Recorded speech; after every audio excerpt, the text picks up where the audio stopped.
Sup shooters, my name is Logan aka Spiderhands and welcome to SP Reviews, where today we're going to be checking out a track from an act named Redahead. Got 3 songs. It looked like 2 from that angle, but 3. And first of these is Saint Misfit. Switching over to here. We're going to listen to each of these tracks from start till finish. Provided to YouTube by TuneCore. TuneCore? I don't think I've heard of them in a while, but that's cool. And listen to each of these 3 tracks from start till finish. And we're going to hear what we think. Let's go.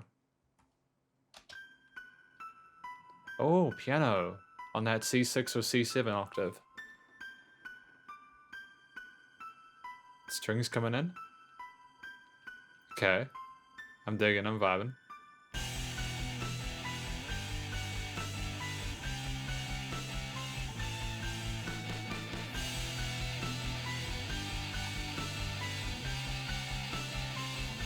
No, I don't mind this at all. I don't mind this at all. I like this.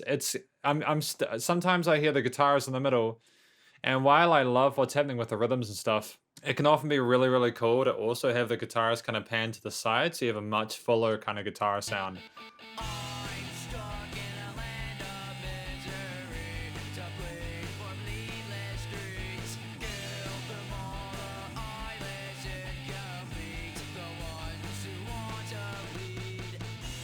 I actually kind of like this a bit, to be real. I do kind of like this a little bit. The da da da da da, that kind of vocal melody is kind of catchy over the 4-chord progression and that bass line, and the drums are coming in nice and strong.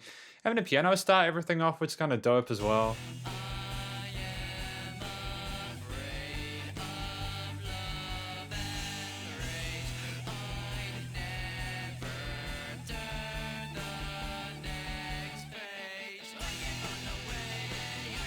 I never turn the next page.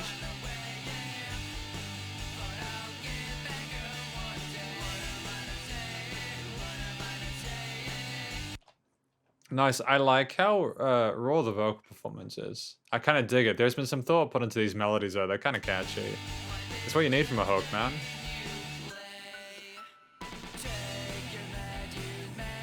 That was a slick entrance back into this. Like, no joke. Like, that's pretty nice. I'm reasonably impressed with what I've heard so far.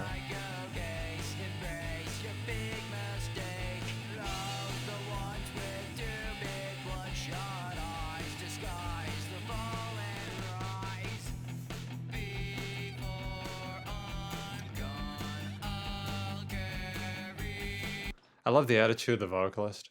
I really dig it. There's sort of no F's given kind of vibe from it.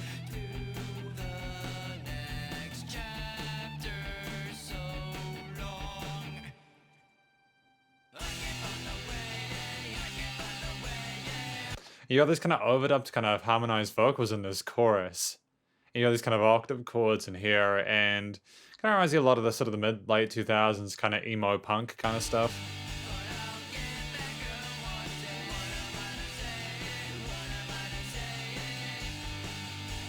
The drums are like, I know the drums are there. Maybe they needed to be sidechained. The kick needed to be sidechained to the bass. It's just, it sounds like the bass is coming through, and the kick is kind of having a bit of an argument with it, you know?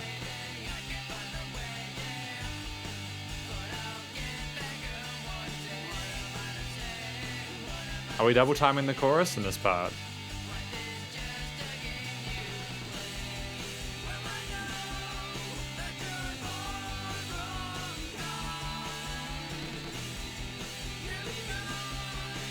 No, I really adore how this has been done. I think that this has actually been reasonably well mixed. There's like some EQing stuff I could sort of be a bit pedantic about, but I do think that there's a lot to like about it. I would assume this is potentially a live recording. And this is what I mean, like, you see how the pianos they sound big in the mix, even if they're quiet because of the stereo panning involved. If you had the guitars like double tracked, it would have been really effective. And it would also have given more room for the vocals in the mix.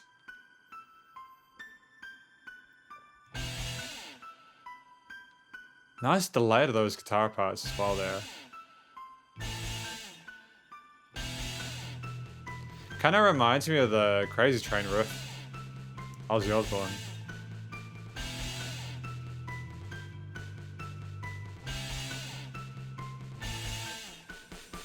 This drum work as well is fantastic. I'm not entirely sure how the drums were recorded, but they sound reasonably good. I'm liking the dynamic range with the hits.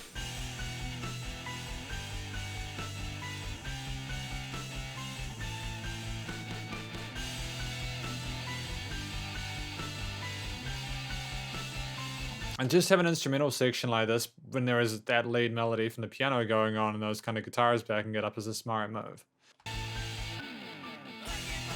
Those dun dun dun duns are nice to have, like a little bit of a sort of a pre-drop kind of thing. It sort of sets a bar of sort of tension and anticipation for the next section.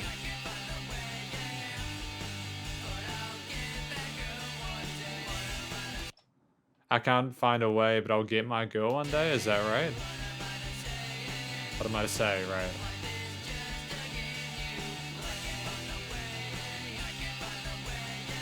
I like the kicks, how the kick drums are syncing with the vocals in the start of each of those vocal runs.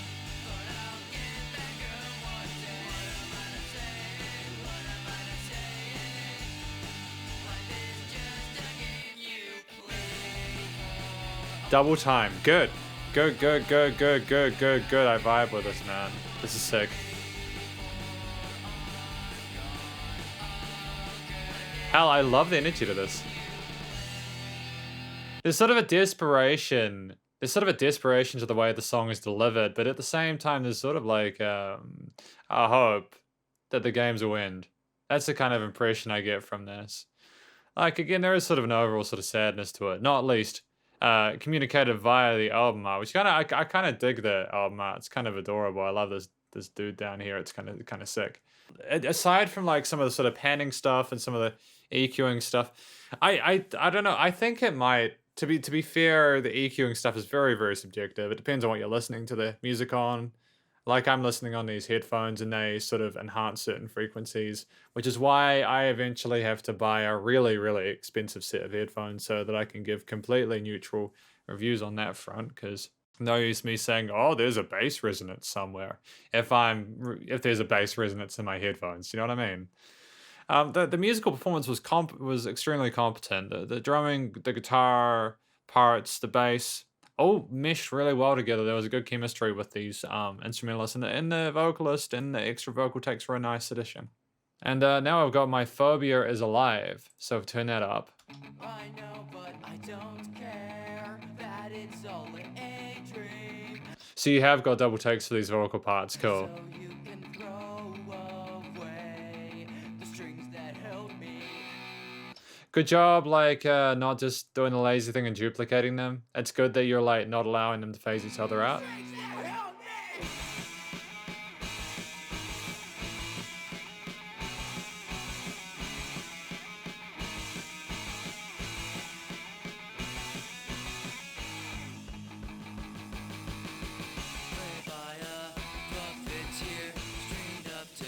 Yeah, see, this is what's kind of wild about it, is that within its own kind of like loop, this is really well mixed. All the instruments are coming in really nicely. Maybe it is the headphones. Maybe I'm having just a bit of a time with this. Maybe something's kind of off. Because like just how smoothly everything came in with that little crescendo there into the mezzo forte section, it was... Oh no, that would have been forte, wouldn't it? No, it is mezzo forte because I went quiet in some bits.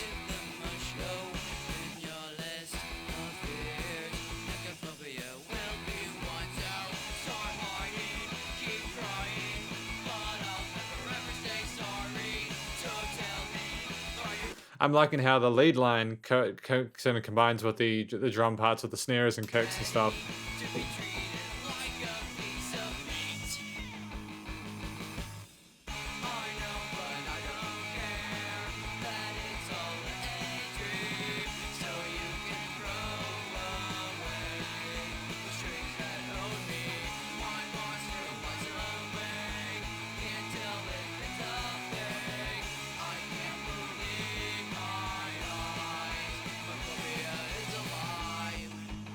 Dude, no, this is fucking sick, man. I could the thing is, I'm looking at this as someone who like can see the potential and stuff like this. You know, when these guys do their album, which I hope they inevitably do an album, because they should. They've got some really good songwriting. Like, this is phenomenal songwriting. It's so smooth, man. And it's interesting throughout. Like, there's no parts where it feels like there's any filler involved. I get the impression these guys are going to go somewhere. I'm really hoping that they can get a hold of some really good sort of microphone preamps and some really, really good sort of like, plays with really dope room acoustics and just really capture the true nature of their instruments, man. I really want to see them go far.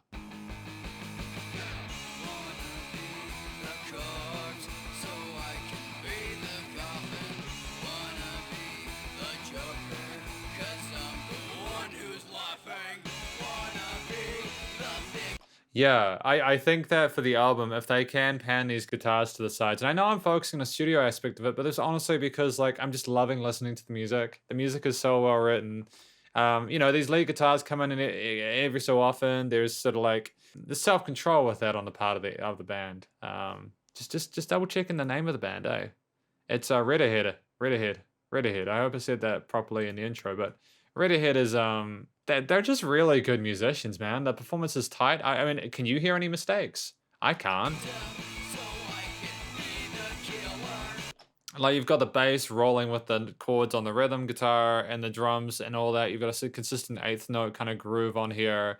Everything's well meshed together. And you've got the vocalist repeating these vocal melodies in the same sort of like groove and accent. And it's just, you don't really get better than that unless you fly too close to the sun, you know?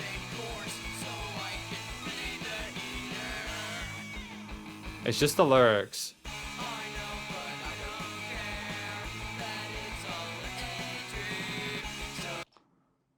I know, I don't care, that's all a daydream.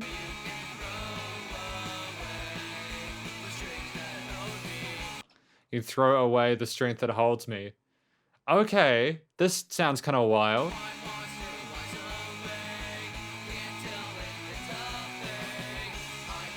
My monster is awake, can't tell if it's all fake.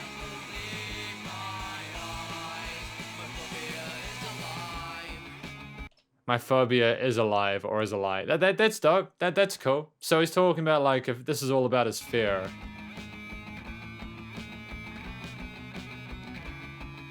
He got some kind of 16th note fill work on the drums with a slow meandering kind of rhythm lead riff.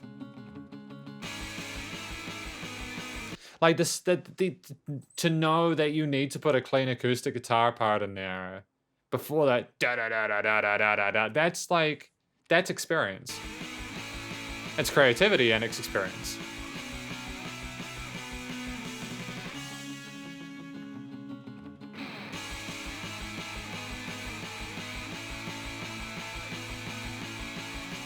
Kind of teasing with this, isn't it?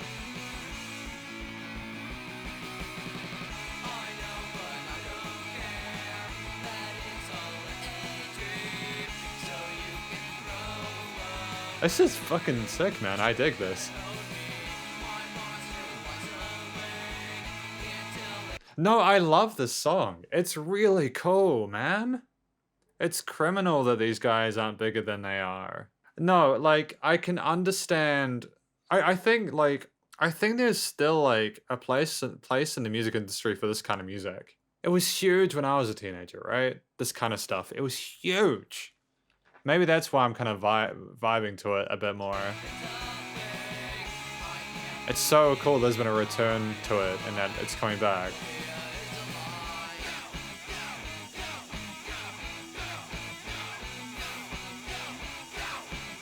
These kind of gang chants at the end. Nice and percussive. See, that was smart. I want to go back a little bit and listen to like the lyrics of the first verse.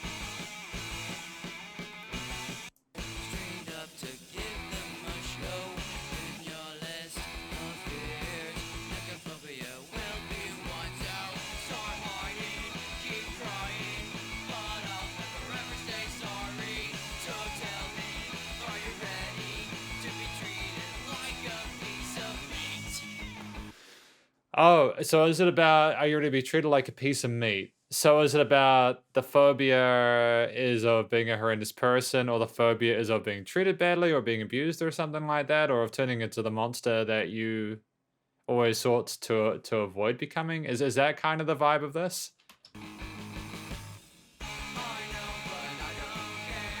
I don't know, like, it's interesting. I like the track. I think I just need a bit more time with these songs to understand the lyrics a bit better. I could also have misinterpreted that verse, but we will see. And we've got Bedbugs, number 3. I'm kind of sad that this is going to be as much as we listen to of these guys today. Bedbugs, Redahead. Music box. This is criminal. They should be bigger than this. I really hope these guys go places. Close your eyes and sleep, young one. Off to bed at once, my son.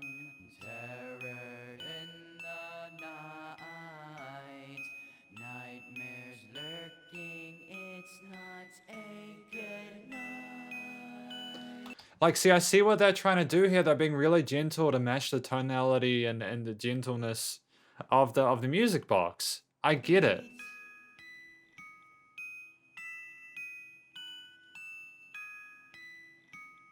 Mama, I can't sleep nor dream. I will lie awake and scream. Terror in the night, nightmares lurking. It's not. What's happening here, dude? The triplet grooves, man. That ride work.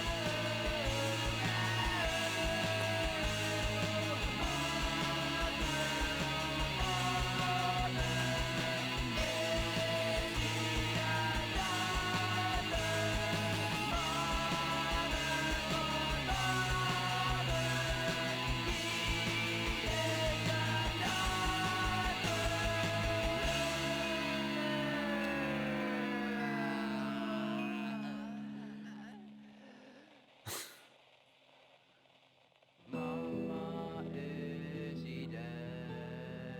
Or is it in my head? Oh, have you not bled? Have you not bled? Have you not bled? Have you not bled? Mama, is she dead? Mama, is she dead? What? Did she die because of was it the bed bugs? Like, was it a nightmare? What occurred? What did I miss in the loud section when I was gushing over the rhythms and such? I love the intensity of that heavily distorted bit, man. That was dope. Well, go back to it, man.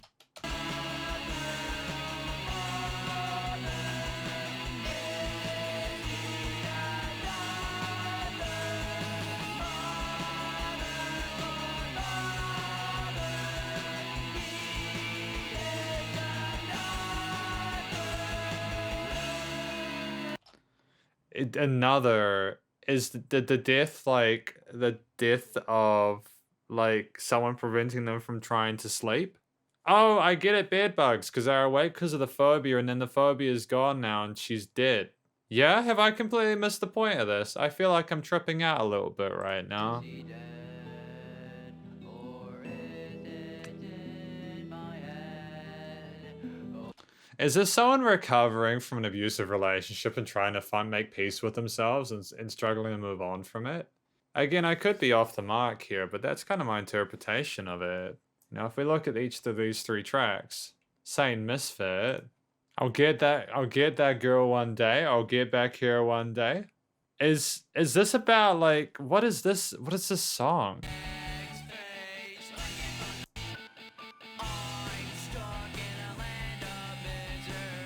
Okay.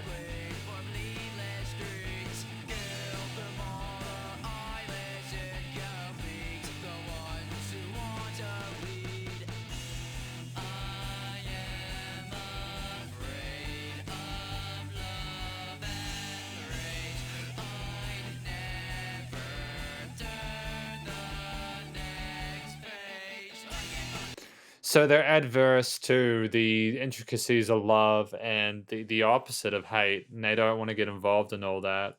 They're just struggling. They're in a really tough place at the moment, trying to cope with their emotions. Right? Am I correct? And they're lost it, but they will get back. I think that's why I said about the optimism at the end. The skies are fall and rise. What are we talking about here? This is This is fascinating, say Misfit. Is this person not alone in their plight? Are they trying to connect with others? I feel like a psychic trying to read the future. I don't know if I'm reading this right or if I'm going further from the truth. Hopefully something I've said throughout this review with each of these 3 tracks has made some sense. You've got Sane Misfit, Bedbugs, and what was the third one? My Phobia is Alive. I'm pretty sure I got the first, the second and third one right. Sane Misfit's a little bit of an enigma to me, but I'm sure that with more listens to it, I'll figure it out. I think that if you haven't listened to Redahead before, I'd recommend giving them giving him a check out, bit of a check out, because they've got some musical chops. They've got some real musical chops. Each of these 3 songs has been written quite intelligently. You know, there is, like, for instance, Saint Misfit with the piano theme at the start that's kind of obviously in the same key as the rest of the instruments, but having that intro with a soft intro, and then you repeat to that piano bit in parts of it, and you have these guitar, bass, drum parts that work so well together, and the vocalist as well with their multiple takes in the chorus and the sort of single takes in the verses. They're very, it's just very intelligent music making. I've got nothing but love and respect for what these guys are trying to do with their music. Like, honestly, it's really cool to see people progress and write music and get their stuff out there. I can see a future for these guys if they keep it up and continue to explore the possibilities. I think having Bedbugs with these other 2 tracks was a smart move. I think having that sort of difference, that sort of intermediary kind of feel, was a smart move. That sort of, to kind of have that kind of out of left field kind of, lullaby, right? And in contrast to these tracks here, it shows range. I'm sure these guys could do an album if they wanted to. And yeah, I don't know. Maybe I'm being a little bit too generous. I don't know. I think I'm being reasonably well rounded with this review. I'm just, sometimes people just make music that is quite well done. And again, just for next time, if we can pan those guitars on the sides, and it'll just give the lead guitarist more room in the mix as well as the vocals. The vocal performance itself, there was some parts where it wasn't a completely perfect vocal performance. There were some parts where maybe we were a little bit flat with the notes. And that's coming from someone who knows what that's like, because I can't sing. So I don't, it's actually better to not hit all the notes, because, sometimes it can even work in your benefit. Like if you're trying to show that you're in pain or you're struggling or something like that, yet you give a completely beautiful, brilliant, perfect, flawless, vocal recording, it can kind of seem a little bit disingenuous. You know what I mean? So it's okay if we didn't hit all the notes in terms of the vocal parts, but I think that adds to the angst and the intensity and the emotional sort of embodiment of the situation. Yeah, that's basically all I've got to say about these tracks. It's been a long review. I've been doing long reviews lately. Hopefully you enjoyed this review. Hopefully I managed to make some sense to the people watching this. If I did make sense, feel free to go and check out Redahead's various social medias and YouTube page. Stay cool, stay safe, and also remember to support your local musicians and artists at this point in time, as you need all the help more than ever with all the crazy stuff going on in the world. Catch you next review. Spider hands up.